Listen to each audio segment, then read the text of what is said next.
Hi everyone, welcome. It was 50 days ago, exactly 50 days ago, that I built these two bins over here in preparation for launching off a couple bins of red wiggler worms, and then I had a different idea, and the red wigglers originally intended to go into these two systems here, got sidetracked and got launched into buckets, and that left these systems here sort of waiting for occupants. When I built the systems, I added my prepared bedding, I added moisture. I didn't put food in until today. I figured I would wait until the time came to launch the systems off. And you know, I forgot to put the grit down in with the food, so I just sprinkled the crushed eggshell on top. The worms that we're going to be putting in there today are the worms that originally lived in 3 yellow buckets, and then in order to get their migration started, I moved the contents of the buckets over into this bus box. So the reason there's 3 stickers here was because there were 3 yellow buckets holding worms. All that material and the worms were placed in here, and that was 3 weeks ago. We set up a feeding zone on the far edge of the system to lure the worms out of their finished compost, and we even came back after 2 weeks in progress. A week ago we came in here to throw a little bit more food in there and see how things are coming along, but today I think we're at the point where enough of the worms have made their way over into the horizontal migration feeding zone that it's time to do the primary haul out. I think we'll probably set up a bait box to round up stragglers, because I don't think we'll get them all. But at least today we'll get the majority of the worms out of there, out of that slightly cramped and crowded feeding zone, and into a couple nice new spacious bus boxes. So I'm going to get a glove on, get the system up on the bench, and do the haul out. So let's get to work. We've already talked about some of the information about the systems here, such as the 50 days that the newly built bins have been sitting around, the 21 days, the 3 weeks that the systems have been migrating. The overall age of the systems is 294 days, that's 42 weeks, and 24 feedings they got, but you know, 2 of the feedings were used to motivate the worms to come over into the feeding zone, and that food, any castings produced from that food, is coming out with the worms. So if you wanted to think about, you know, how many feedings it took to create this particular batch of vermicompost over here, that would be 22 in my book. I don't know why I distinguish or differentiate there, but it just seems like, you know, the right way to do it if you want to keep accurate records. So I did come in here, I believe, twice over the past 2 weeks to aerate the system, because it did seem to me like the material was still quite damp when it was placed in here after we emptied the buckets and put it in here. And as you know, as many people know, worm castings have this tendency to really hang on to their moisture content. So any material below the surface would have a pretty good likelihood of staying quite damp, and as a result remaining quite hospitable for worms to remain in. And what I was after was an environment that the worms would be anxious to, well, not anxious, but motivated to exit. So I would come in here once in a while, I would bring some of the damp stuff that's still down low up to the surface, submerge any of the material that's been out on the surface here drying, blending it in, hopefully further drying the stuff that's down low. And I would also try to take any little clumps of material that were still holding together by their moisture content and break them apart as I went through here. And it did seem to me like a casual, you know, tilling up of the material would reveal virtually no worms. And the only way I would start to bump into any worms in here was when I would actually break apart one of these little balls of material stuck together by moisture. Not too surprising that that's where the worms were retreating to, as the surrounding material was getting drier and drier and uncomfortable for them to remain in. I guess I would also, you know, more closely examine some materials that might look to me like stuff that doesn't really belong either in a worm bin or in a batch of finished castings or vermicompost, stuff that looked like material that was never going to break down really. But I think I've already demonstrated that there are still a number of worms in here. Well, not many, you know. Here and there I've picked them out and moved them over into the horizontal migration feeding zone. But we're certainly not going to hold up the haul out at this point, just for a few stragglers. We'll do what we normally do, is we'll spread this material out, and I've got these things that I call bait boxes, perforated boxes that we can rest out here on the surface, load them up with some nice moisture and food, and then gradually over time, hopefully the worms will gather in the bait box so that they can be reunited with the rest of the gang. And then we can consider the material as a harvested batch of castings.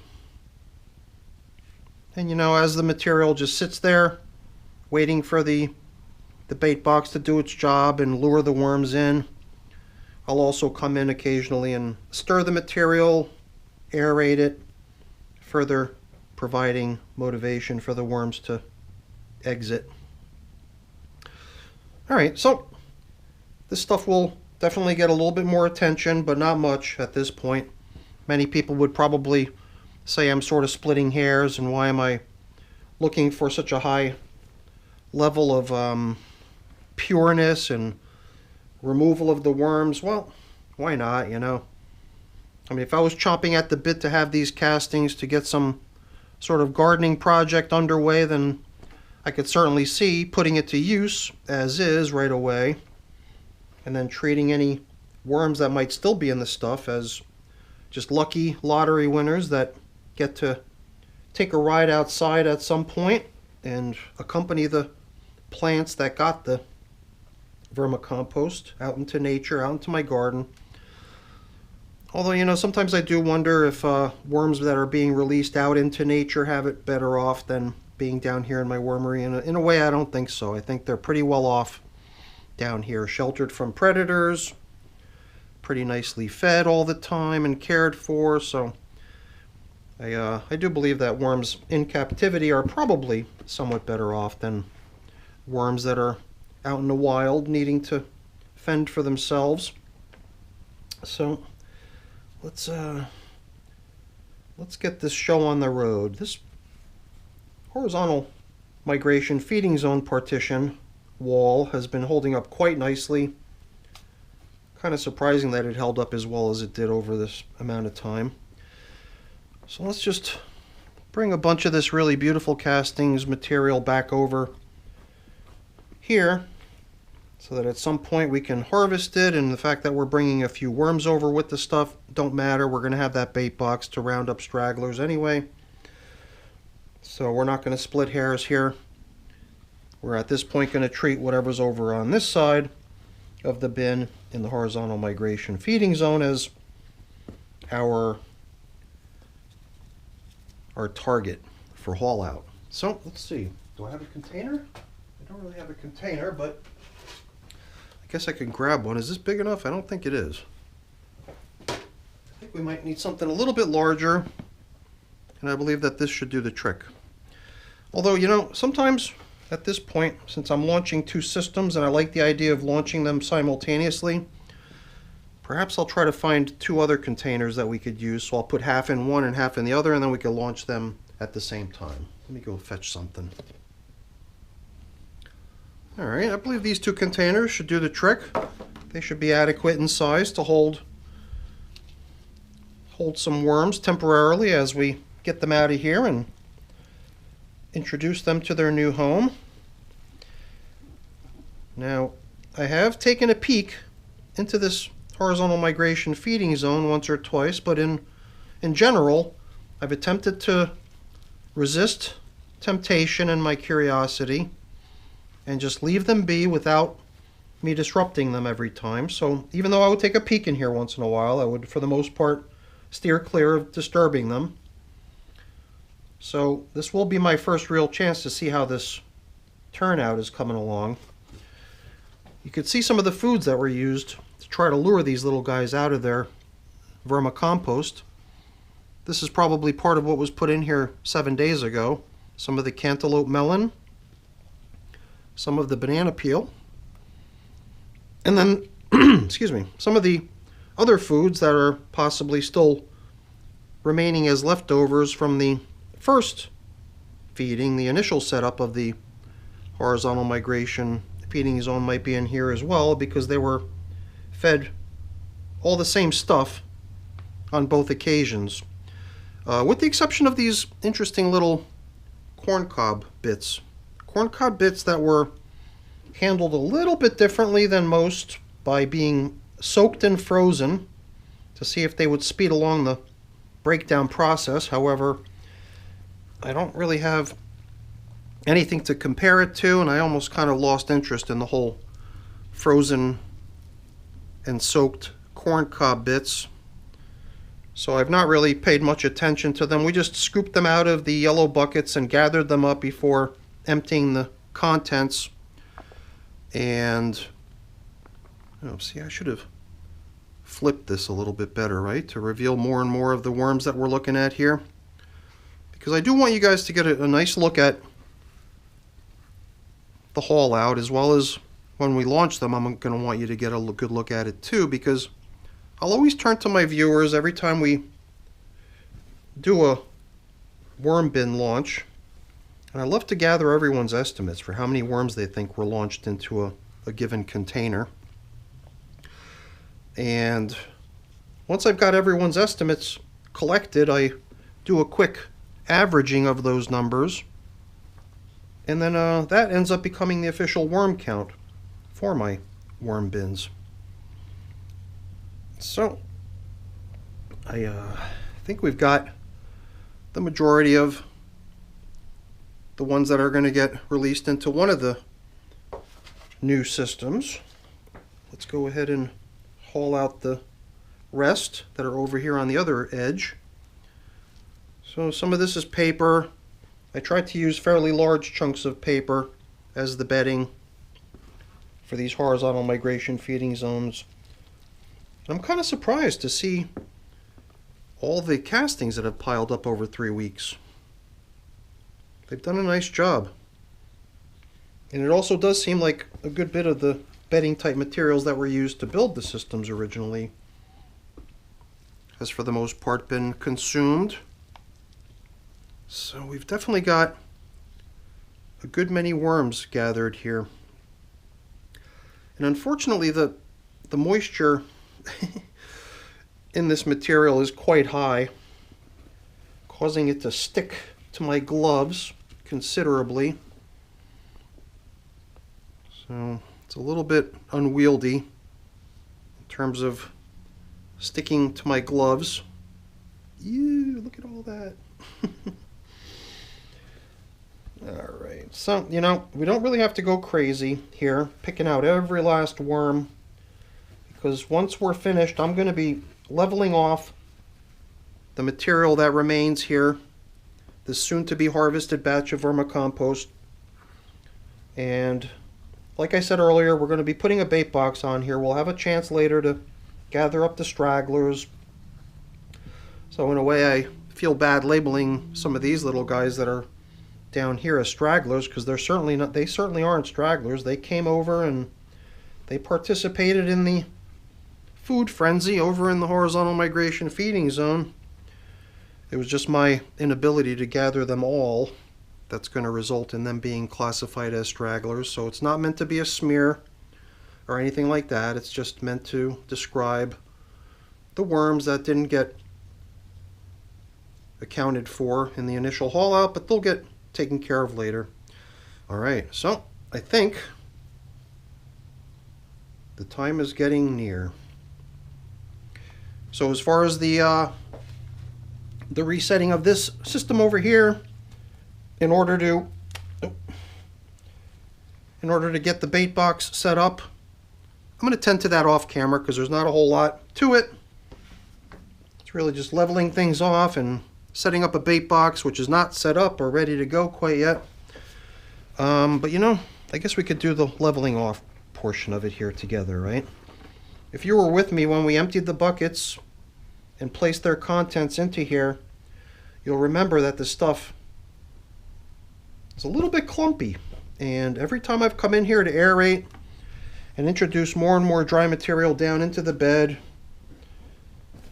attempting to dry off the material in general. I think we've managed to come up with some stuff that's really becoming very nice and loose and flowing.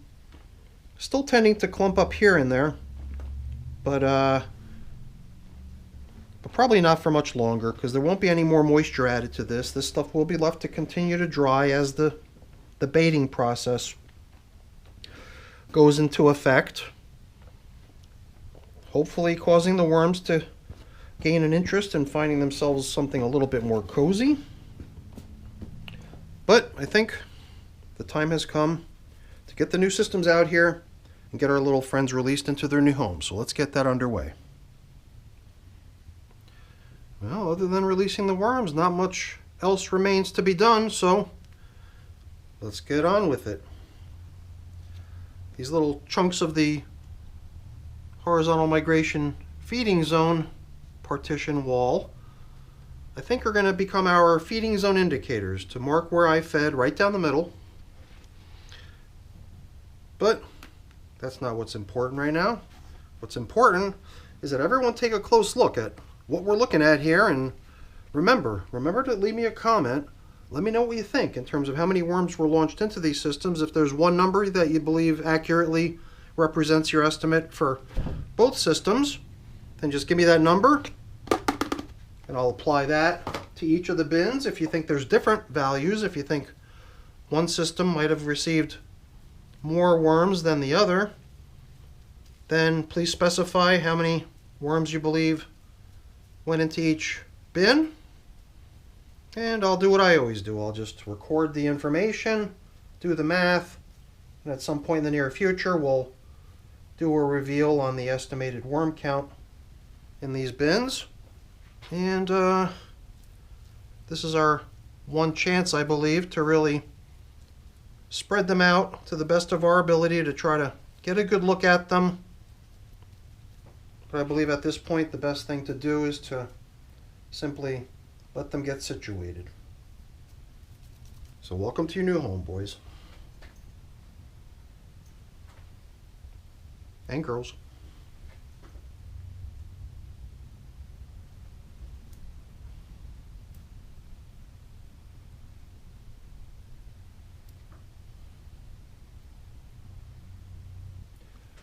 Well, I stepped away to rinse off our transport containers, and I came back to find that the SD card in my camera had filled up. So perhaps we missed the last of the worms settling into their new home, but hopefully the camera caught most of it. Let's get these little guys covered up, because we're done. Well, we're almost done. I'm sure a lot of you know what last little bit of loose end remains, and we'll tend to that in a minute. But before we do, let me just remind everyone, please leave a comment. I'm very interested in hearing how many worms you believe we just launched into this system. Like I said, give me a single number, and I'll use that number as the worm count for both bins. If you think it's different, give me both numbers. Let me know which number applies to which. So, last thing to do is, yep, you guessed it. It's time to make it official and christen the bins. So, everyone, please join me in welcoming the two newest systems in my wormery. ENC, European Nightcrawler bin number 1, and European Nightcrawler bin number 2. So that was fun. Hopefully you enjoyed it. If you did, as always, please don't forget to leave me a quick thumbs up before you go. That's always really appreciated. And if you haven't done so already, please also consider subscribing to the channel. That's very much appreciated as well. All right, everyone, have a great day. Thanks for watching. Bye now.